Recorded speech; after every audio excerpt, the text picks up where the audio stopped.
सो जो वर्स 24 है, just give me a second please.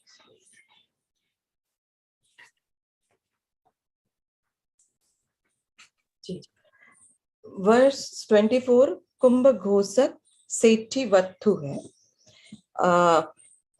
इसकी कहानी कुछ इस प्रकार है। एक बार राजगृह में प्लेग फैल गया था और उसमें एक साहूकार, राजगृह के जो साहूकार थे, उनके परिवार में जितने भी लोग थे और जितने नौकर थे, उन सबको इस कारणवश मृत्यु हो गई और दोनों जो पति पत्नी थे उनको भी प्लेग से वे भी ग्रस्त हो गए। तो जब वो बीमार थे तो उन्होंने अपने पुत्र को देखा और पुत्र को बोले कि वो तुम यहाँ से चले जाइए और कुछ समय बाद तुम लौट आना और हम जो भी धन होगा वो आपका धन सारा हम जमीन में गाड़ देंगे। और उनको उसको वो कुंभक घोषक जो उनका पुत्र था, उनको उसको जिस जगह धन गाड़ा था उस जगह का बताया और उसको बोला कि तुम यहाँ से चले जाइए। तो फिर कुंभ घोषक जैसा उसके माता पिता ने कहा था, वो घर राजगृह छोड़ करके चला गया और करीब 12 साल के बाद वो दोबारा लौटा। अब 12 साल के बाद उसको कोई पहचानता तो नहीं था कि वो उसके पुत्र है, साहूकार के पुत्र है। तो उसने देखा कि वहां पर कोई पहचानता नहीं है और जहां पर उसका जो धन गड़ा था वो बिल्कुल वैसे ही उसी तरह से सुरक्षित था। तो उसने पाया कि अगर मैं थोड़ा सोचा, उसने तो देखा कि वो अगर वो धन निकाल लेता है और वो डिक्लेयर कर देगा कि मेरा ये धन है और मुझे मिला है, मतलब ये धन है मेरा, तो सभी ये सोचेंगे कि कोई एक व्यक्ति है और उसको गड़ा हुआ धन मिल गया। और फिर जो राजा है वो जो गड़ा हुआ धन है वो अपने राजकोष में कन्फिस्केट कर लेगा या अपने अपने राजकोष का पार्ट बना लेगा। तो इसलिए उसने वो जो खजाना था बिल्कुल वैसे का वैसा ही पड़े रहने दिया। और फिर और एक साधारण व्यक्ति का जीवन उसने के रूप में, वो अपना साधारण जीवन के रूप में, साधारण व्यक्ति के रूप में अपना जीवन निर्वाह करने लगा। रोज सुबह उसने उसने जॉब चूज करी, वो ये थी कि वो रोज सुबह सभी गांव के जो लोग थे उनको सुबह उठाता था। तो आवाज लगा करके, ताकि लोग सभी अपने अपने अपने कामों में लग जाए। तो ये उसका रोज का उसका काम था। तो एक दिन राजा ने उसकी आवाज सुनी और आवाज सुन के राजा ने जब उसके, क्योंकि राजा को जो आवाज पहचानने की उसकी अपनी दक्षता थी, तो राजा बिंबिसार ने जब उस व्यक्ति को सुना तो उनके दिमाग में लाइक उनका जो ऑब्जर्वेशन था वो ये था कि यह व्यक्ति, ये जो आवाज है वो किसी किसी धनी व्यक्ति की है, किसी हाँ, धनी व्यक्ति की है। तो दासी ने उन्होंने अपनी दासी को बताया कि जाओ देख कर आओ कि कौन कौन है जिसकी जो ये आवाज लगा रहा है। तो जब दासी ने देखा और पाया कि वो जो व्यक्ति था वो बिल्कुल साधारण व्यक्ति था और उसको कोई लाइक उस जैसा राजा ने बोला कि ये बहुत धनी व्यक्ति है, ऐसा कहीं से कोई कुछ ऐसा दिखता नहीं था। तो फिर ऐसा एक दिन एक बार हुआ, दूसरी बार हुआ, तीसरी बार हुआ। तो रोज मतलब राजा का यही ऑब्जर्वेशन था कि ये जो आवाज है किसी धनी व्यक्ति की है। तो दासी को भी लगा कि अब राजा ने 3 बार बोला है तो कुछ ना कुछ तो कारण होगा ही इस बात का। तो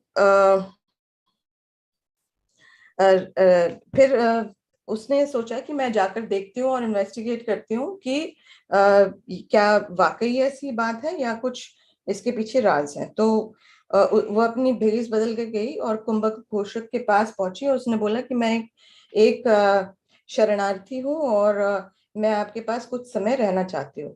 तो इस दौरान वो अपनी बेटी और वो अपने बेटी के साथ गई थी। इस दौरान राजा ने एक समारोह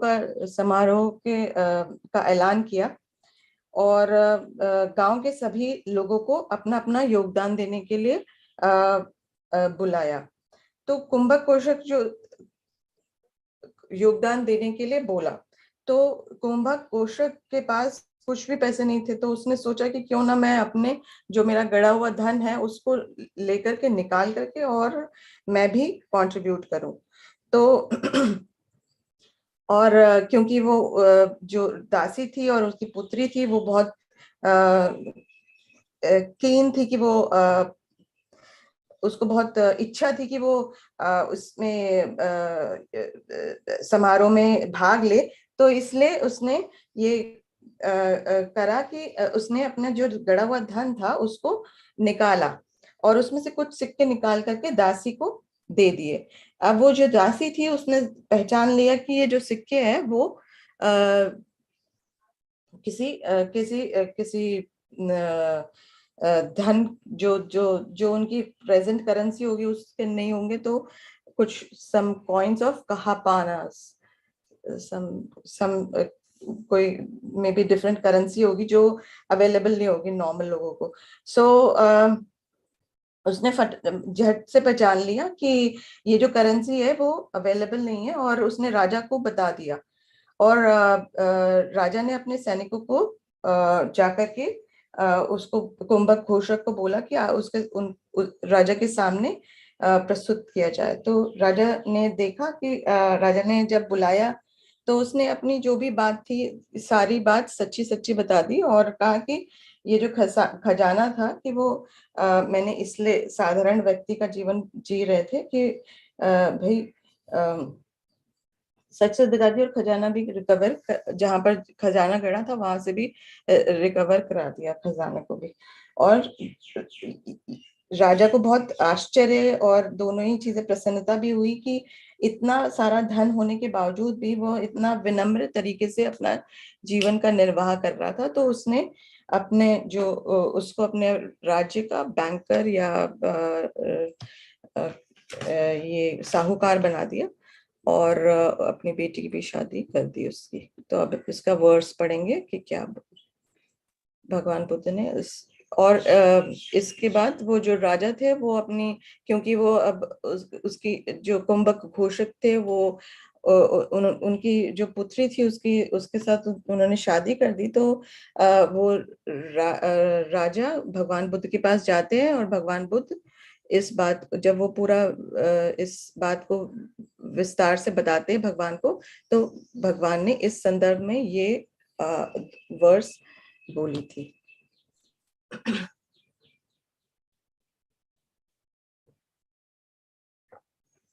उत्थानवत्तो सतीमतो शुचि कम्मस्य निस निस निसम्मकारिणो संन्यक्तस्य धम्मजीविनो अपमत्तस्य योषि भिवड़ति।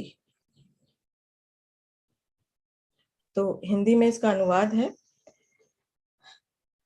उद्योगशील, स्मृतिवान, सुचि, दोष रहित कर्म करने वाले, सोच समझकर काम करने वाले, संयमी धर्म का जीवन जीने वाले अप्रमत्त व्यक्ति का यश खूब बढ़ता है।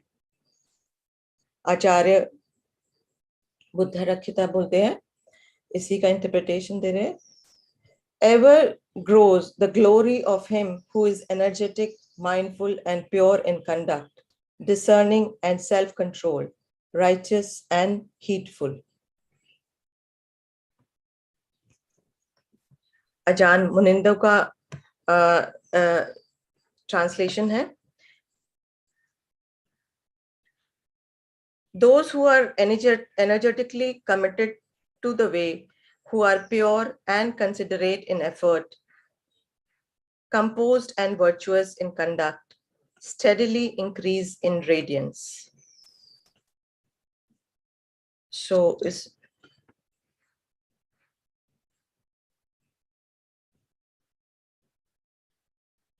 इसमें अजान मुनिंदो का कोई रिफ्लेक्शन नहीं है, और मैं कुछ देर रखती हूँ, 1 मिनट, और फिर मैं अपने रिफ्लेक्शन आपसे शेयर करना चाहूंगी।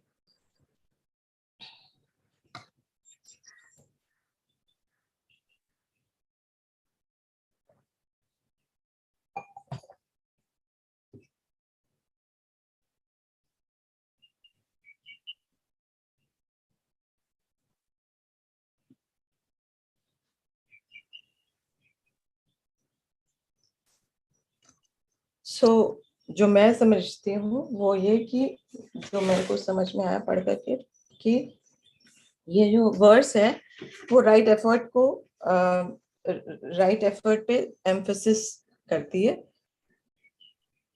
कि वो किस तरह से परफेक्ट हो और उसके परफेक्शन होने से क्या उसका प्रभाव होता है या कॉन्सिक्वेंसेस होते हैं।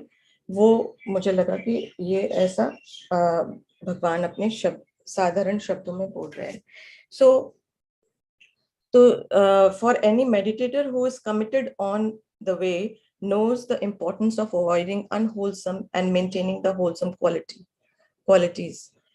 In corporate culture, जो कि आजकल हम अपने जीवन में देखते हैं कि we often engage in blaming the circumstances, but we forgot to take responsibility of what responsibility do we have for ourselves and world around us. In संवर सुत्ता, जो अनुत्तर निकाय के 4.14 का पाठ है, भगवान उसमें मेंशन करते हैं कि हमारे को कौन से 4 एफर्ट करने चाहिए एंड और उन्होंने स्पेसिफिकली जो बोला वो ये कि effort to restrain, to give up, to develop and to preserve. ये मैंने बहुत ब्रॉडली लिखा हुआ है। अब जो मैं कहना चाह रही थी वो ये कहना चाह रही थी कि हम हमारे जिस भी प्रोफेशन में हैं, हम जहाँ पर भी अपनी जगह में काम कर रहे हैं, और हम ज्यादातर हम ये सोचते हैं कि जो जो जो आउटसाइड वर्ल्ड है वो हमारे को गवर्न कर रहा है, इन द सेंस कि अगर मेरे को फोन मिला है तो मैं इट्स या कह लीजिए मेरे को बॉस ने किसी ने कुछ बोल दिया है और जो कि मेरे ऐसा काम बोला है जो कि शायद मेरे विचारों से अलग है, तो मैं वो उस काम को करने के लिए तैयार इसलिए हो जाते हैं, या कह लीजिए इसलिए हो जाएंगे कि भाई बिकॉज मेरे को ये मेरी मजबूरी है, मेरे को अपना जीवन निर्वाह करना है, और इसीलिए हम उस चक्रव्यूह में फंस जाते हैं कि क्योंकि एक गलत काम शुरू होता है फिर दूसरा, तीसरा, चौथा बढ़ता रहता है। तो उस चक्रव्यूह में फंसने के कारण जो हमारे को लगता है कि हमारा ये सारा चीजें आउटसाइड वर्ल्ड से गवर्न हो रही है, जबकि ये इसका बहुत सारा पार्ट मतलब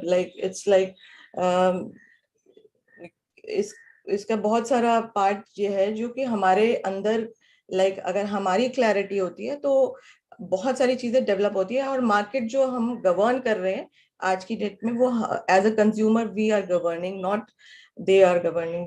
एंड हम जितना ज्यादा उन पे रिलाई करते रहेंगे उतना ज्यादा वो हमारे को गवर्न करते रहेंगे। तो उस टाइम पे भी हमारे को अपनी पावर को पहचानना चाहिए, और राइट एफर्ट से जो मुझे लगा कि भगवान बुद्ध की शिक्षा आज के टाइम पे भी बहुत रेलेवेंट है कि effort to restrain, to give up, और टू डेवलप। तो मैं उसको थोड़ा सा एक सुत्त के बारे में जो सुत्त में बताया है मैं उसको थोड़ा सा ब्रीफली बात करती हूँ कि वो एफर्ट टू रिस्ट्रेन में उन्होंने क्या बोला है। तो जब जैसे हमारी 5 इंद्रियां हैं, तो 5 इंद्रियों को हम उसको कोई ऐसा आलम्बन ना दे जो कि अकुशल है। अगर ऐसा कोई आलम्बन ना दे जिससे हम इच्छा या अवर्जन, या हमारे को ऐसी इच्छा जागृत हो या कोई अवर्जन की ऐसे विचार आए, और हमारे को अपने सेंस डोर्स पे रिस्ट्रेन करना चाहिए। उसी तरह कान, नाक, जीभ और शारीरिक, इसमें भी रिस्ट्रेन करने की बात की गई है। और फिर एफर्ट टू गिव अप, पहान करना, पहान करना से तात्पर्य है कि कुछ चीजों को टॉलरेट ही नहीं करना है, जैसे कि सेंशुअल, मलेशियस और क्रूअल थॉट्स होते हैं, उनको बिल्कुल एंटरटेन ही नहीं करना है। तो इन विचारों को अगर हम दूर करके, भगा करके और खत्म करके हम इससे ये एक ये हमारा कंट्रीब्यूशन होगा हमारे लिए। सो एफर्ट टू डेवलप, डेवलप से तात्पर्य है कि awakening facts, facts of mindful investigation, energy rapture, मतलब 4 आर्य सत्य का पूरा साक्षात्कार करना is a step towards right effort to develop. फिर effort टू प्रिजर्व के लिए बात कर रहे हैं कि सरप्राइजिंगली उन्होंने जो बोला है वो ये कि guard chosen auspicious objective of meditation such as contemplation, skeleton, contemplation of a warm infected body, contemplation of discolored corpus. So जो प्रिजर्व करना है वो हमारे को ये 4 चीजें प्रिजर्व करनी है। So अगर हमारा जो वर्ल्ड के प्रति जो हमारा व्यू है वो बदल जाएगा तो automatically there will be change. And जैसा कि इसमें कहा है कि आप संयमी, धर्मशील जीवन और अप्रमत्त के साथ आपका यश खूब बढ़ेगा। So I would like to open this forum for comments and any observation.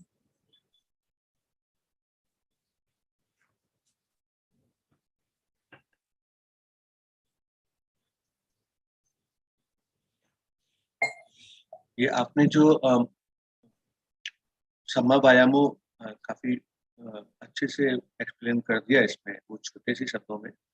Effort to restrain मतलब जो अकुशल अवस्थाएं हैं उनको आने ही नहीं देना, टू गिव अप जो आ नहीं है उनको छोड़ देना, ये दूसरा। तीसरा था टू डेवलप, जो कुशल अवस्थाएं उनको भावित करना, और लास्ट है जो ऑलरेडी है उनको प्रिजर्व करके रखना। तो थैंक यू, ये छोटी सी लाइन में काफी अच्छे से रिकॉल हो जाता है। थैंक यू जी, धन्यवाद।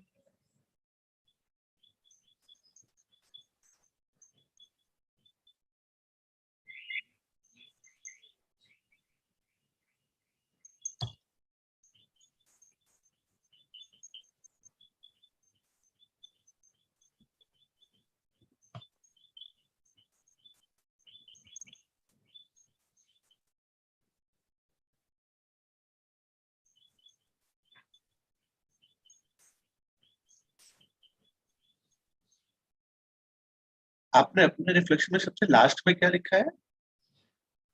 मैंने लिखा है कि it's time to introspect as to what choices we make to spend a day, a month, a year, a life. I mean, introspection करने के लिए हम समय बिताएं। मतलब ये कि हमें इंट्रोस्पेक्शन करनी चाहिए कि हमारा जीवन कैसे चल रहा है। एक क्षण भी हो सकता है, एक दिन भी हो सकता है, क्षण नहीं लिखा है, लेकिन एक दिन हो सकता है, एक साल हो सकता है, और एक पूरी जिंदगी हो सकती है। तो राइट जी, एक्चुअली अगर हम ध्यान रखें ना, जो धम्मपद है वो असल में भगवान बुद्ध की टीचिंग्स की एक समरी है, एक तरीके से, है ना, इसलिए उसको इतनी वैल्यू दी जाती है। तो कई बार हम देखेंगे कि जो गाथाएं हैं वो कोई बहुत एक्सेप्शनल प्रोफंडिटी कन्वे नहीं कर रही हैं। वो जो टीचिंग्स अलग अलग जगहों पे, टीचिंग्स के अलग अलग बिंदु हैं, वो हमें दोबारा वो उनको कंसंट्रेट करके एक जगह पर लिख दे रही है। सो इन अ वे हम लोग जो कि बहुत समय से इस चीज से जुड़े हुए हैं, हमारे लिए एक तरीके से रिमाइंडर है। तो जो पूनम की लास्ट लाइन है, I think that is the operative line. और हम ये याद रखें कि जो फैक्टर्स हैं यहाँ बताएं, देखिए वीर्य का फैक्टर है, एनर्जी का है, माइंडफुलनेस का है, प्योरिटी ऑफ कंडक्ट शील का फैक्टर है, डिसर्नमेंट प्रज्ञा का फैक्टर है, खुद के अपने आप पे संयम रखने का फैक्टर है, राइचियसनेस का फैक्टर है, अप्रमाद का फैक्टर है। सो बेसिकली हमें ये याद दिलवाया जा रहा है कि भैया हम चेक कर लें कि ये फैक्टर्स में से हमारे में कोई पर्टिकुलर फैक्टर है क्या जो बहुत कम है। फॉर एग्जाम्पल, क्या पहला उठाते हुए ना एनर्जी, क्या मेरे में बार बार आलस्य जागता है, क्या बार बार ऐसा होता है that I have to do something even in worldly ways और वो नहीं हो पाता है, मन कोई बहाना बना देता है और मैं उस बहाने के पीछे निकल जाता हूँ, है ना। बट फॉर समबडी एनर्जी में not be a issue to be worried about, no it may be something else. So I think वो जो पूनम की लास्ट लाइन है, let's use it like that. और कई गाथाओं को हमने पहले भी डिस्कस किया, कई गाथाएं काफी स्ट्रेट फॉरवर्ड हैं, उनको हमें अननेसेसरली कन्वोल्यूट करने की जरूरत नहीं है। तो ये बहुत सीधी सी गाथा है जिसमें कुछ अलग अलग फैक्टर्स जो कि हम बार बार अलग अलग लिस्ट्स में देखते हैं, इद्धिपादों में देखते हैं और कई लिस्ट्स में देखते हैं ना, वो यहाँ पे हमें दोबारा से याद करवाए जा रहे हैं। तो let's just take it like that and then I would suggest not fall into the trap of overthinking something that the Buddha lays out as fairly straightforward for us.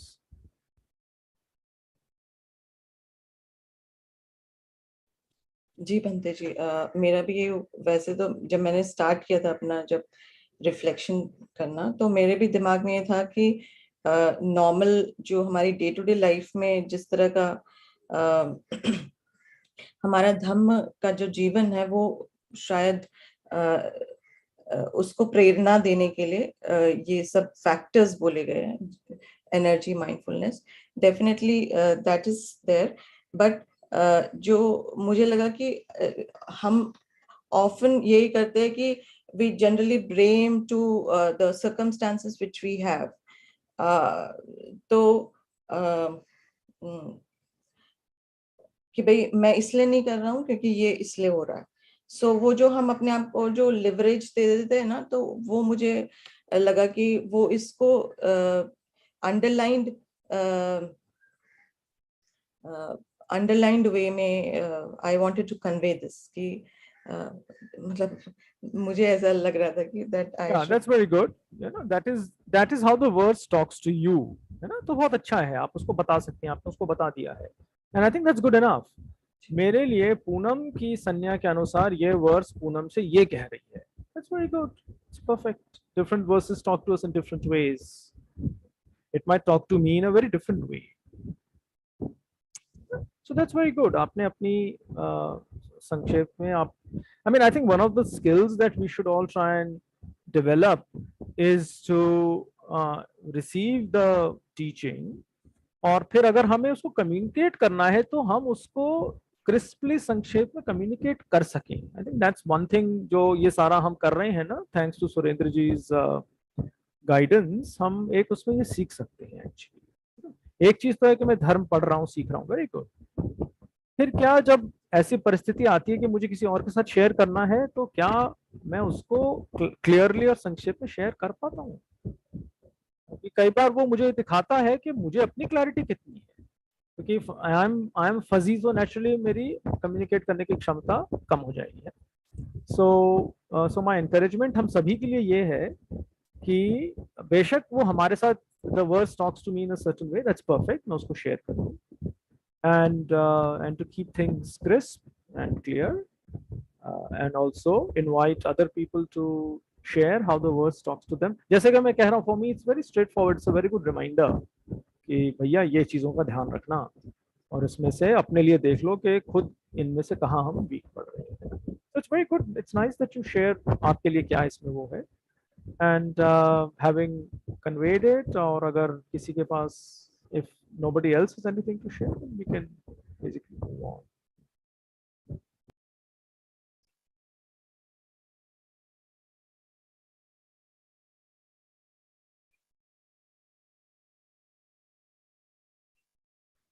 Surendra ji, today I have only one verse to share.